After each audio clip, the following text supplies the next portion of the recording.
Lepas satu-satu bukti dapat kita lihat yang salah satu kerajaan negeri SG4 ni tak mampu pun nak takbir negeri mereka sendiri. Negeri mana lagi kalau bukan negeri 320? Ya, negeri yang tiada pembangkang iaitu Terengganu Darul Iman. Bermula dengan janji manifesto mereka pada pilihan raya umum PRU yang lalu iaitu mereka menjanjikan air percuma kepada rakyat negeri mereka. Namun, rupa-rupanya janji tersebut hanya dapat dinikmati seketika cuma. Sebab tak lama lepas tu mereka senyap-senyap naikkan tarif air dari 50% hinggalah ke 100% pada 1 Ogos tahun ini. Apa yang lebih menyakitkan jiwa rakyat mereka apabila exco mereka menafikan yang kononnya ramai terbeban atau merungut berhubung situasi tersebut. Hai, beginilah jadinya bila semua negeri tiada pembangkang. Sejenis degil tak mahu buka mata melihat kesusahan rakyat. Hakikatnya, di media-media sosial, rata-rata netizen dan juga rakyat Terengganu meluahkan rasa tak puas hati dengan kenaikan melampau tarif air di negeri tersebut. Kata mereka, tiada sebab yang jelas mengapa kenaikan tu menjadi 100%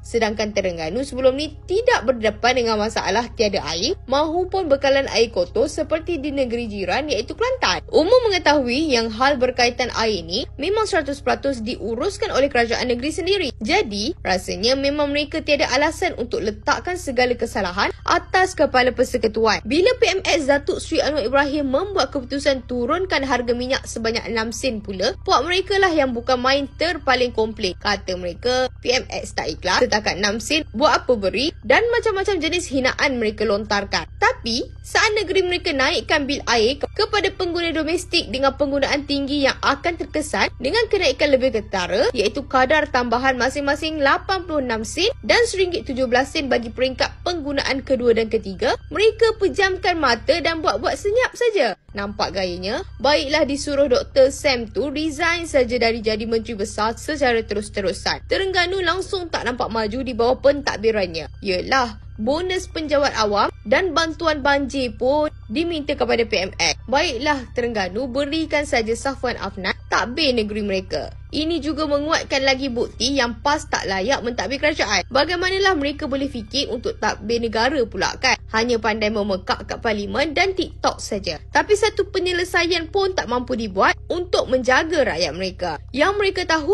hanyalah fitnah sana dan sini. Kemudian edarkan tabung Milo dan kutip derma sebab nak bayar saman. Oh ya, rasanya ada satu lagi sebab kenapa bil air di Terengganu boleh naik mendadak sampai sekali ganda. Mari kita dengarkan jawapan Savage ni.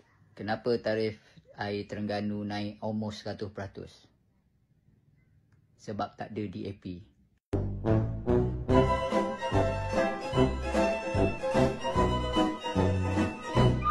Renung-renungkan.